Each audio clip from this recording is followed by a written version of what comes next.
Hello students, class 7th science और chapter चल रहा है हमारा 1 न्यूट्रिशन इन प्लांट। आज इसका लास्ट पॉइंट है 1.5 how nutrients are replaced in the soil. Soil यानी कि मिट्टी के अंदर पोषक पदार्थों की पुनः पूर्ति किस प्रकार होती है। Have you seen farmer spreading manure और फर्टिलाइजर्स इन द फील्ड। क्या आपने देखा होगा किसान अपने खेत में खाद डालते हुए, और gardener using them in lawn और इन पॉट। या फिर माली अपने बगीचे में या फिर पॉट में खाद डालते हुए देखे होंगे। Good morning students. Do you know why this is done. क्या आप जानते हैं यह क्यों किया जाता है। You learn that plant absorb mineral and nutrients from the soil. आप पढ़ चुके हैं कि प्लांट मिट्टी से मिनरल्स और पोषक पदार्थ ग्रहण करते हैं। So their amounts in the soil keep on declining. इसलिए इन पोषक पदार्थों की मात्रा मिट्टी में कम हो जाती है।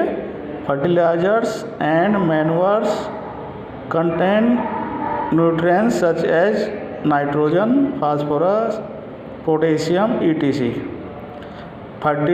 खाद जैसे खाद तथा मैन्योर में पोषक पदार्थ होते हैं जैसे नाइट्रोजन, पोटेशियम, फास्फोरस आदि। These nutrients need to the added from time to time to enrich the soil. इन पोषक पदार्थों को समय समय पर मिट्टी में डालना पड़ता है। We can grow plant and keep them healthy if we can fulfill the nutrients requirement of the plant। जब तक पौधे को पूरी मात्रा में न्यूट्रिएंट्स नहीं मिलते तो प्लांट हमारा अच्छी तरह से ग्रोथ करके हेल्दी नहीं होता। Usually crops plant absorb a lot of nitrogen and the soil become deficient in nitrogen। वास्तव में फसल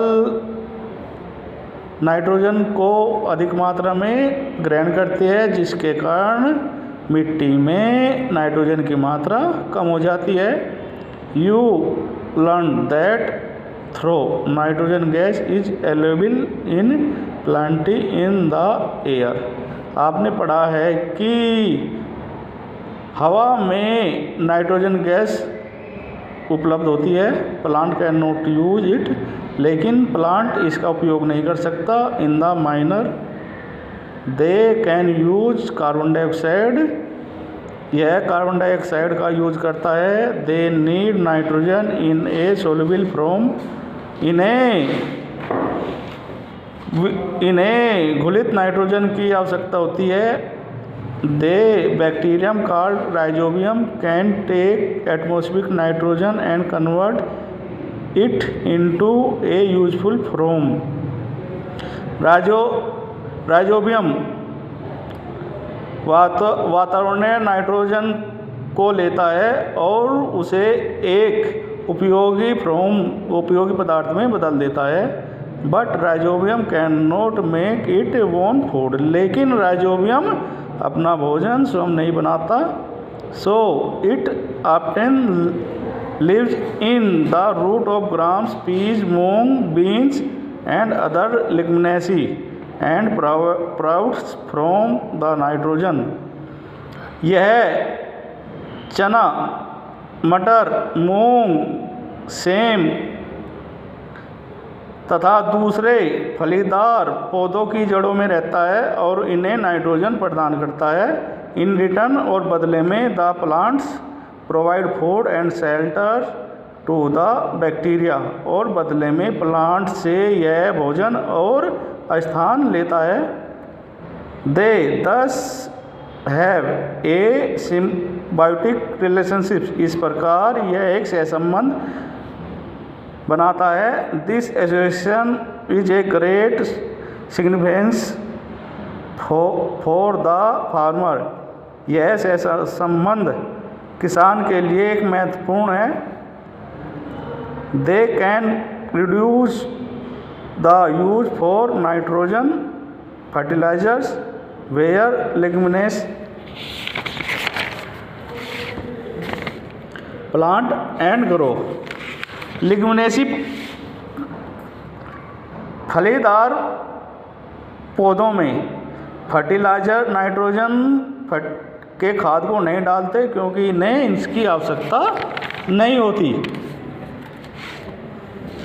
most of the pulses dal are obtained from leguminosae plant, अधिकतर दालें हमें फलीदार प्लांटों से प्राप्त होती है। In this chapter you learn that most of the plant are autotrophs। इस चैप्टर में हमने पढ़ा है कि अधिकतर प्लांट स्वपोषी होते हैं, यानी only a few plant are parasitic, केवल कुछ ही प्लांट परजीवी होते हैं, और सेप्रोफाइट्स और मर्तोपजीवी होते हैं। They drive nutrients from other animals, ये अपना भोजन दूसरे एनिमल से प्राप्त करते हैं, जीवों से प्राप्त करते हैं। All animals are categorised as hydrotropes since they depend on plant and other animal for food, सभी एनिमल्स को हाइड्रोट्रोप्स में बांटा गया है जिससे कि ये प्लांट या फिर दूसरे जीवों से अपना भोजन प्राप्त करते हैं। Can we say that the insectivorous plant are partial hydrotropes, क्या हम कह सकते हैं कि इंसेक्टिवोरस प्लांट भी हाइड्रोट्रोप्स होते हैं? आज ये चैप्टर हमारा फिनिश हो चुका है। थैंक्स।